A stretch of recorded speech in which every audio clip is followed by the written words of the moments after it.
Hey everybody, it's Michael Francis, and this is an example of a Digitech Trio Plus being used with multiple items. In the effects loop I have the Digitech whammy pedal, just for example primarily. The guitar signal goes in, and from the effects send it goes out to the whammy pedal, comes back around to the effects return on the Digitech Trio Plus, and then sends it out to the PA or the amp, depending on if you have one plug or two. So over here, this is the control pedal for, well, you can use it for multiple things, but in this case for the Trio Plus. What that does is allows you to, as you can see, you can change modes and go up and down in your settings, in your songs that you have recorded, programmed. And their average price is, well, I would say like a brand new price is probably like 40 to 45 bucks. You can probably get them used for 25 to 35. It requires stereo plug. And now I'm going to go through some of the signal path. This is your input section. This is where you've got the controller for your foot switch and your guitar goes in. So like I was saying earlier, just as far as signal path goes, your effects send is right here. I'm using this light to make it really easy to see the writing, make it better. It goes out to the whammy pedal, goes around and comes back over here into the effects return. So that's the top of the pedal. Alright, and then over here what you have is your outputs, and you have one go into an amp and one go into a mixer, or like a self-powered speaker that has at least a little bit of a equalization capability. And down here you've got a USB input, that's what that symbol is, and then you've got a SD card right there, micro SD. If you've ever wondered, it only can take an 8 gig card.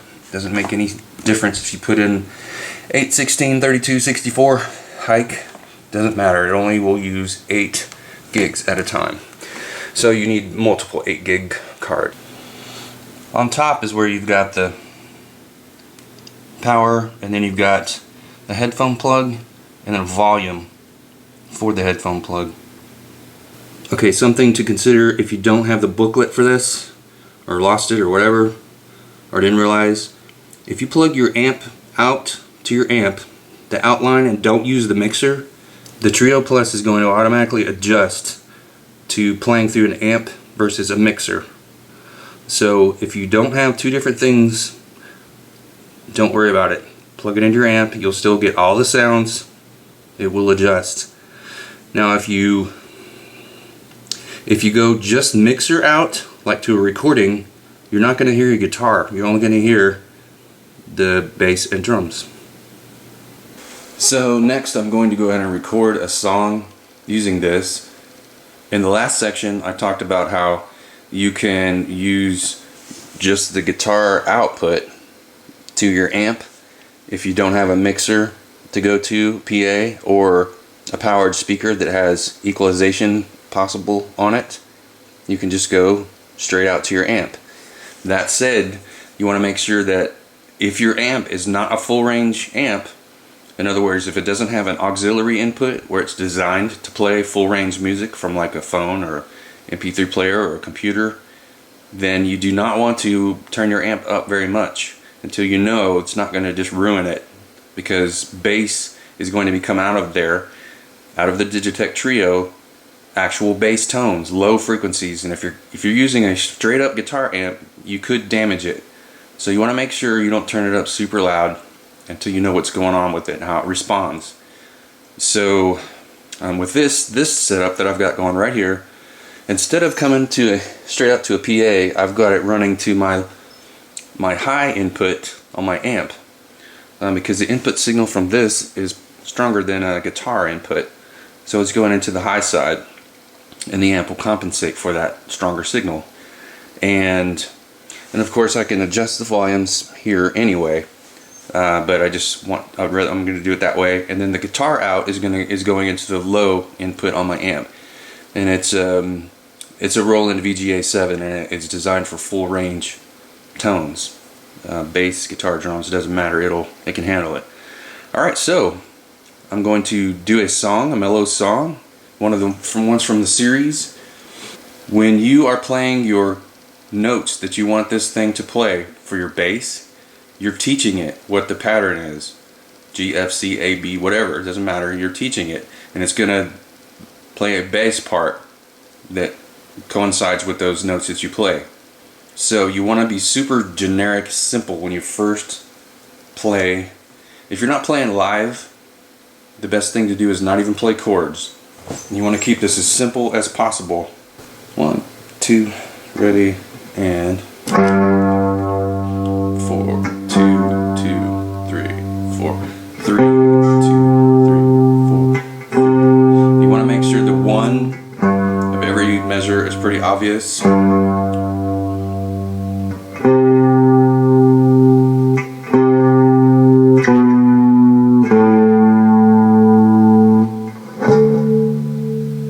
Might not pick up that, might have to do that one again, so we'll see.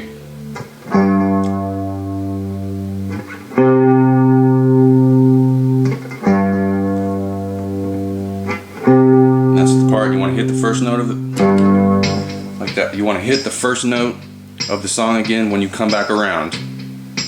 Okay, so it is picked. Now we're listening to it. What I'm going to do is turn up the bass some. And that's what it picked is fine. Okay, and it picked, oh, right here. Okay, it picked up an octave higher than this one. Okay, so it's set on pop. So this one, I already set it on pop. When you record a song, you set the genre first, and then it's gonna pick what it thinks is best on the styles for you. And this was what it chose here. If you want to, you can select something else. Now see, you can even change it to, that's 3/4. 1, 2, 3, 1, 2, 3. Of course I didn't do that, so you can pick something else. Okay, those last three are in 3/4. And that's too fast. See, anytime they're lit up a different color, it indicates that it's going to be quite different from what you might have. You might not want it. Okay, the amp, whatever settings you have on your amp. Okay, I'm gonna turn the drums off. You can just turn the volume down. The amp settings are going to affect whatever's coming out to it. So if you have some delay, some chorus, whatever, reverb, you're gonna hear it. That's why the drums were echoing so bad. Let me pick up another one that's not.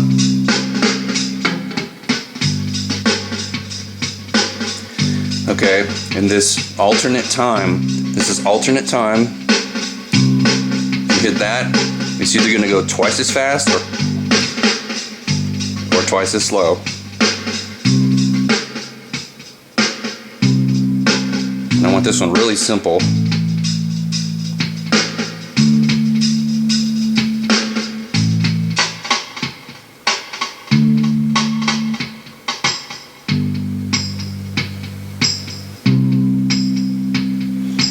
Okay, what I'm going to do is turn off my delay on my amp. And so right now, my guitar as well is still active, still playing. If I want to do a lead over that first, just for kicks or something, then I can actually hit this effects button, and it's going to give me some type of distortion.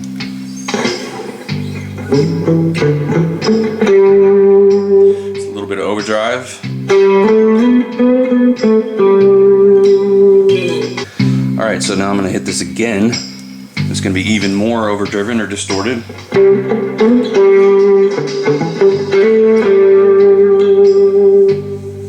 So, I'm not using that though. I'm using Most just a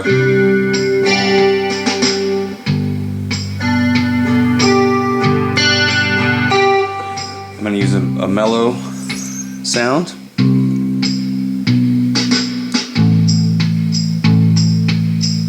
Okay, that's interesting that the tambourine went double. I don't even really like that beat. So what I'm going to do, I'm going to go over to rock. I'll go through a couple different beat variations. Don't want that's too much too, so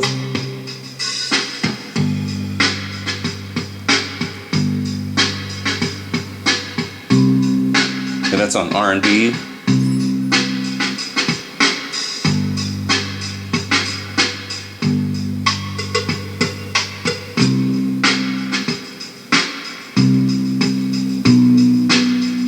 I don't really like that snare, so I'm gonna go to blues. Don't like the double. See, even the bass changed. Notice I didn't do anything to this knob, didn't change effects on there. The Digitech changed it.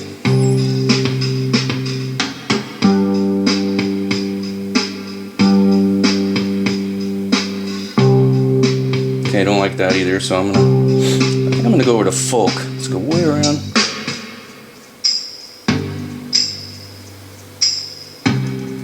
Okay, that's kind of more what I'm looking for. It's a fingered bass, or I should say a stand-up bass style. I guess that's going to be good enough. Alright, so now it's going to keep that. So now I can either play to it just as it is,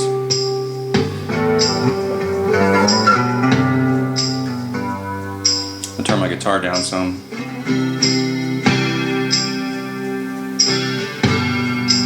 I can either play to it just like that, as if I have a bass player and a drummer with me. In this case, what I'm going to do is I'm going to loop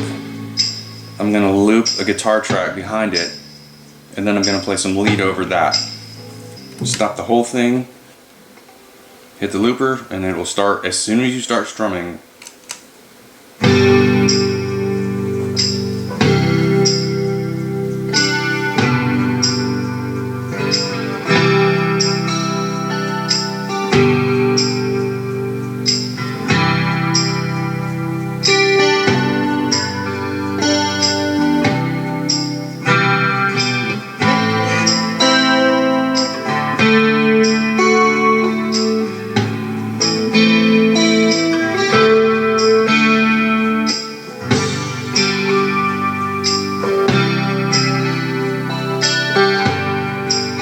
That's my loop, and it's going to stop automatically. See how the light went green? The light went green. It's not recording, but you still hear the guitar. Now let's see what happens if I push this now. See, it remembers that what I looped is a clean signal, but what I play has more distortion, more overdrive.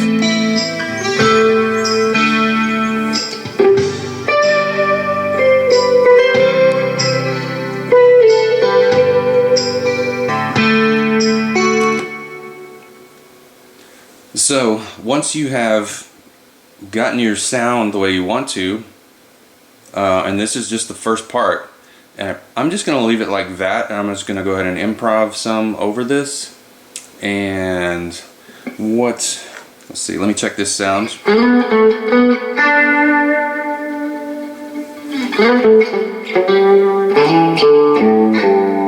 crispy. I'm going to turn the tone down on the guitar. Wow.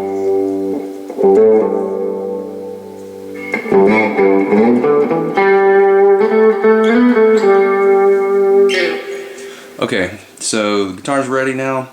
And so what I'll do is I'll hit the band button, and it's just going to start playing that pattern, and I can play some lead to it.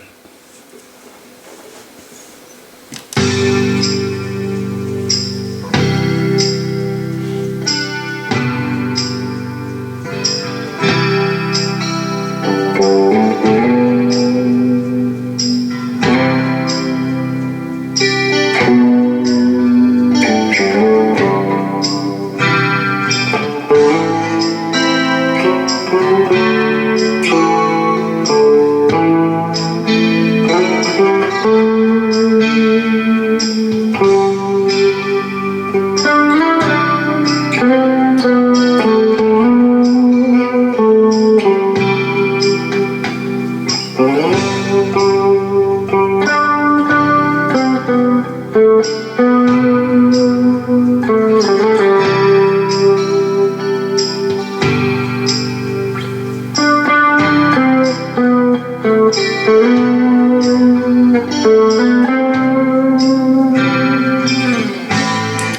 so you get the idea. Now, what I'll do is I'll go ahead and I'm going to add a second guitar part. I'm going to go ahead and turn off this effect, because if I don't, it's going to come in recording that second one too loud. Now it's just a little more clean, straight sound. What I'm going to do is I'm going to play an octave higher. So when you add a second loop, you hit the looper, it's going to flash red, but the unit won't start unless you hit band. So my first chord is G. I'm ready. I'm playing it different. I'm going to play here and here, here, and then like, just to add some different flavor to it. Okay, so it's armed, and then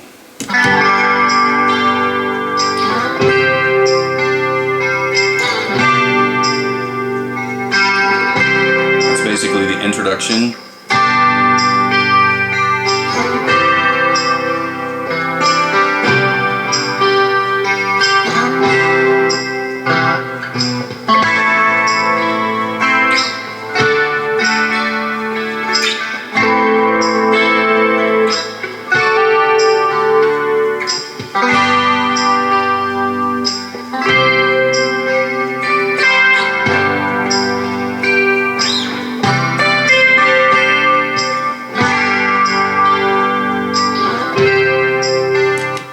Okay, so it's not going to start again, it's going to keep on going. So I don't want to like loop, the second loop will just keep on going as long as you go, and until you stop it, it's going to keep looping up to like 3 minutes. So you probably don't want to loop 3 minutes worth of a second part. So now it's just there. You see I've got a full sound. Now you can turn the loop down. You can turn all of it down. So now you're back to that. If you're playing along and you want to, like you're playing live, if you want to have a part that breaks down to this, like someone else has got a featured part, another instrument, you just turn your loop down. Of course, I mean, you know, it's not all that hard to, if you're doing like a 2-3 man show and you don't have a drummer or bass, I don't get embarrassed at all squatting down real fast and turning this down so my sax player can go da da da, whatever, you know, it's not a big deal. And then turn it back up.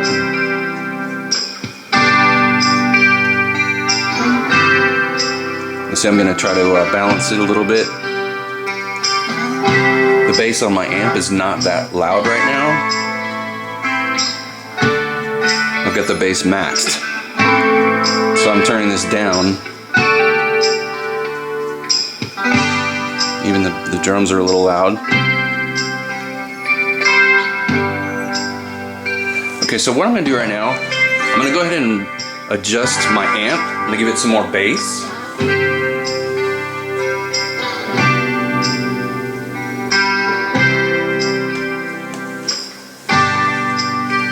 Now it's got a little more to work with. It just sounds more clear.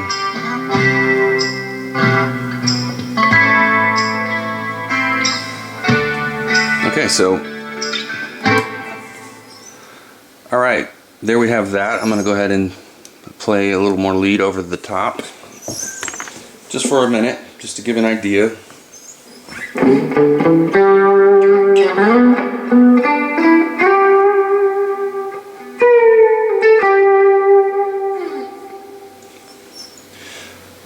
I'm going to not play until the second part comes in. I'm going to let the Trio Plus have the introduction.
There you go, just kind of noodling around, as they say.